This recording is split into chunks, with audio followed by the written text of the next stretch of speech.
Hi, if you don't already know me, I'm Dr. Ken Brousseau, and I'm Chief Scientist here at Integral Partners, and I'm also one of the developers of the Decision Dynamics StyleView assessment system, and that's the topic I'm going to talk about in this video today.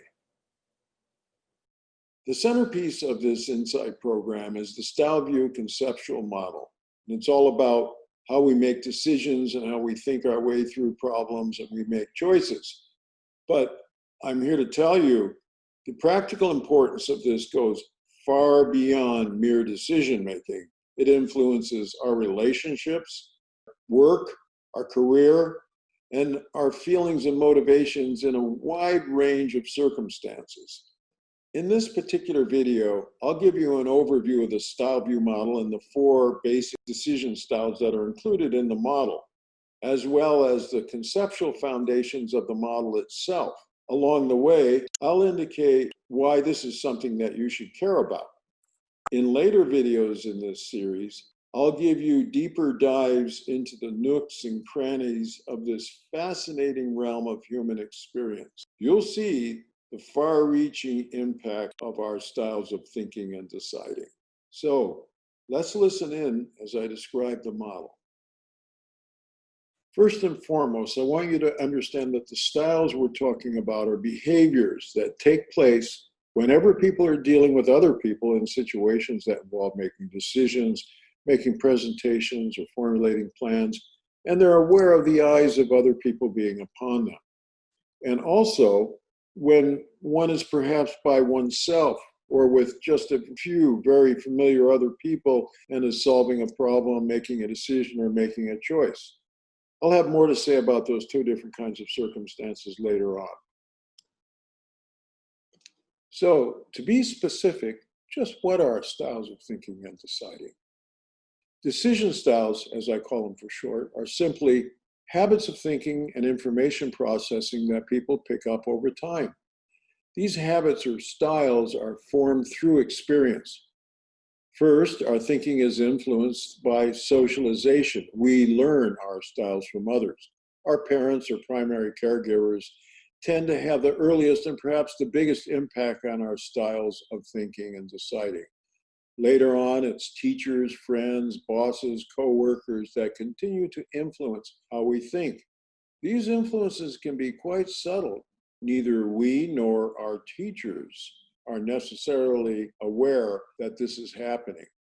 Meanwhile, in addition to socialization, we go to work, and there on a daily basis, we're exposed to the ebb and flow of complexities, time pressures, risks, and uncertainties. And all these influences shape our thinking over time. We are mostly unaware of how our circumstances are influencing us. In fact, we may feel that our thinking is just the most natural thing if we ever reflect on this at all. Now, it's implicit in what I just said that the styles we're going to talk about can and do change. They aren't fixed. How you think and decide now might be quite different from how you tended to think and decide in the past, and likewise, how you will think and decide in the future. I'm not talking about instantaneous change in the moment, but instead a more gradual process that takes place over time, again, based on experience. In addition, I want you to understand that decision styles are not about intelligence. They're not about how smart anyone is. Instead, this is all about how one uses whatever intelligence one happens to have. Moreover, no one of the styles is good nor bad in any absolute sense. A particular style is a good thing or a bad thing or somewhere in between, only in the context of the situation in which it's used. This is all about situational fit. Okay, so now we know that decision styles are simply learned habits of thinking that are formed through experience.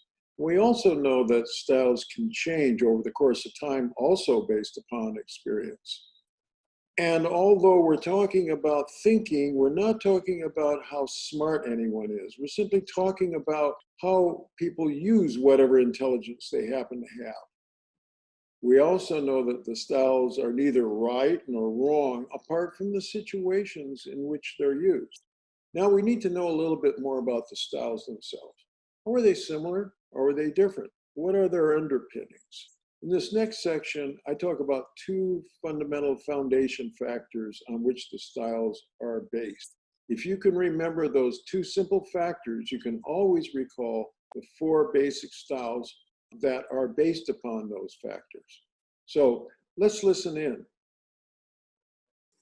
The underpinnings of this particular model of styles of thinking and deciding revolves around two simple foundation factors.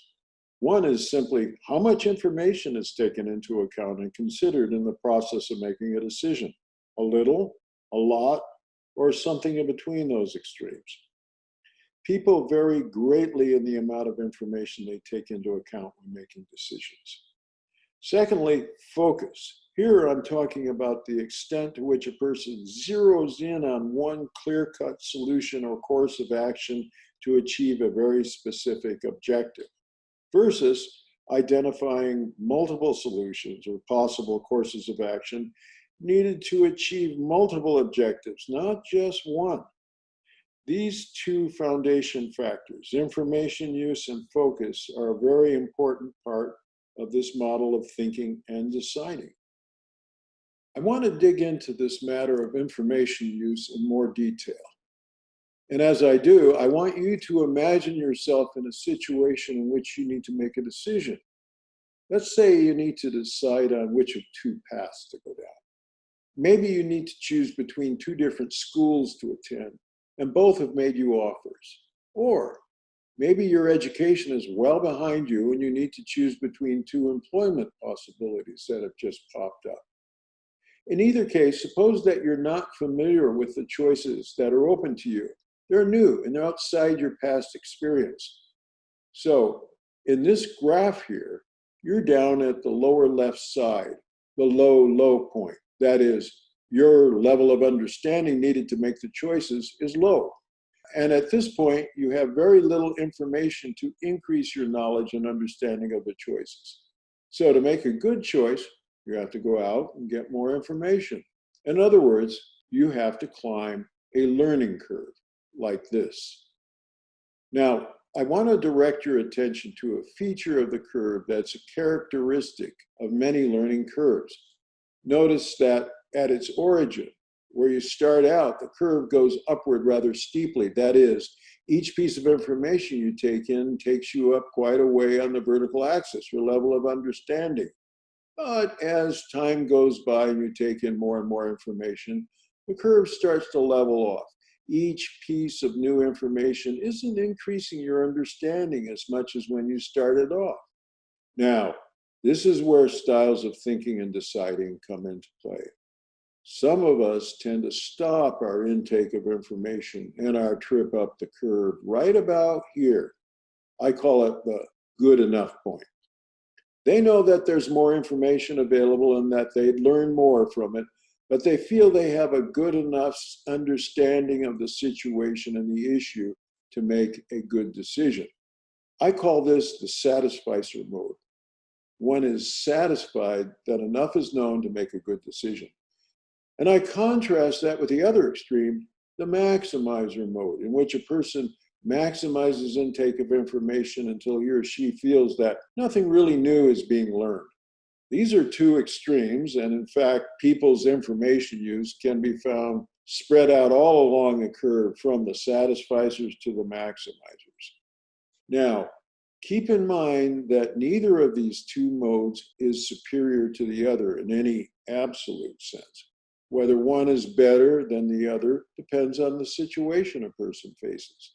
If there's a short fuse burning and time is of the essence, and especially if the situation itself is rather simple, then the satisficer mode likely has an advantage.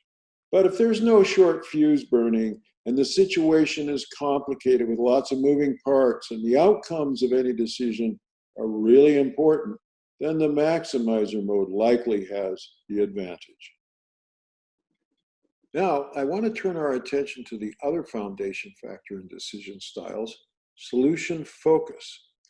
There are those of us who will take in information when facing a decision. It could be a little or a lot, and use it to generate a solution, a very clear-cut and focused solution or course of action aimed at achieving a very specific outcome, as I show here. I call this mode the unifocused mode of thinking. Unifocused thinkers tend to concentrate on one issue or outcome at a time. Now, a unifocused decider might be working with another person who will take the same information and use it to the same extent as the unifocused thinker, but instead of a single solution, we'll come up with something like this. There are multiple solutions, or at least multiple courses of action that the person will see is needed to accomplish multiple objectives, not just one. In a sense, these thinkers always see multiple issues that are relevant and multiple outcomes that are important. I call this mode of thinking the multi-focused mode. These are two dramatically different ways of thinking, unifocused versus multi-focused. And they have a major impact on how people get along and how they go about performing tasks and making plans. So I can assure you that from the unifocused perspective, this multi-focused plan is no plan at all.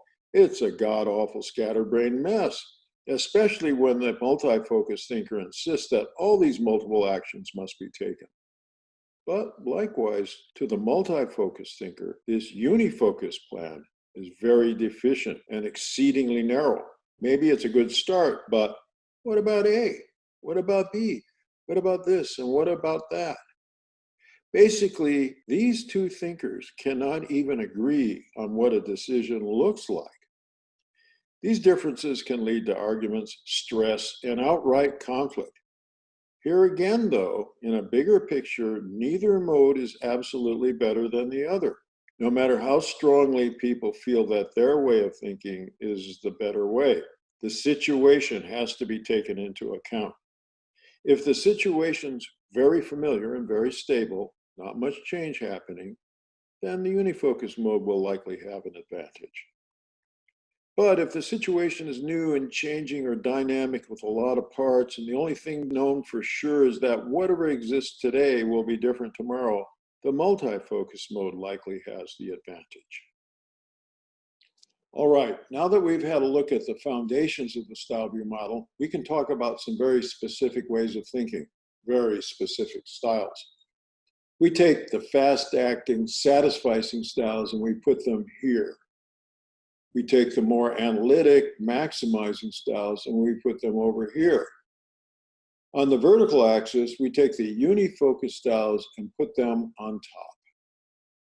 And we put the multi-focus styles on the bottom. Now we can identify 4 fundamentally different styles. Up here in the top left corner, we have a satisficing unifocus style. We call that style decisive. It's quick to decide, focusing on a particular course of action and then sticking to that course of action until a very specific outcome has been achieved. There's no looking back. You put things behind you and you move forward. However, there's another satisficing style, but this one is multi-focused and we call it flexible. Like its decisive counterpart, it reaches decisions quickly, but just as quickly, it can change direction and move off on a different course of action. It makes no sense to stick to just one course of action when you see yourself in a dynamic, changing world. 2 very different worldviews. On the maximizing side of things, there's a style we call hierarchic. It's analytic and it's unifocused, aimed at studying things carefully and then choosing the best course of action and sticking with it. The hierarchic style tends to involve a long-range strategic way of thinking. Once you decide on a course of action, you stay that course because it's the right thing to do. Also on the maximizing side of things, there's another style, and this one is multi-focused. We call it integrative. Like its hierarchic counterpart, it's analytic, but like its flexible cousin, it's multi-focused.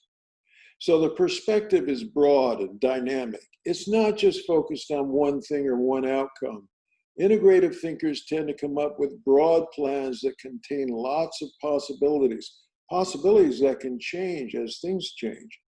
Consequently, integrative plans themselves are like living organisms that have a lot of moving parts that require modification and tinkering to deal with new developments as they arise. Okay, now you know what I'm talking about when I mention the different styles. But there's much more to this matter of decision styles than we've covered so far. This has been just a brief introduction to what 4 basic styles are. I'll give you a much richer picture of each of the styles and what their potential strong points are and their potential weak points. I've mentioned repeatedly that the effectiveness of styles depends on the situation in which they're used. So what are the telltale signs that a particular situation would fit one style better than another? I've also mentioned that styles are simply habits of thinking, and those habits can often be unconscious. But you can learn to take more control and be more aware of your styles of thinking and use that learning to navigate your way through different kinds of situations and adapt the style that's needed for each of those situations. There are ways to do this. Another matter that I'm going to delve into in more detail is this difference between how we behave in public interpersonal situations with a lot of other eyes upon us, as opposed to how we think and behave when we're by ourselves or we're with just some very familiar other people and we're thinking our way through issues and making decisions. If you've done or you will do the StyleView assessment, then you'll get a detailed picture of your public interpersonal role style, as I call it, versus your private operating style. And the comparison between the two is usually really eye-opening and packed with potential insights that you can use. So stay tuned and continue your journey towards self-discovery.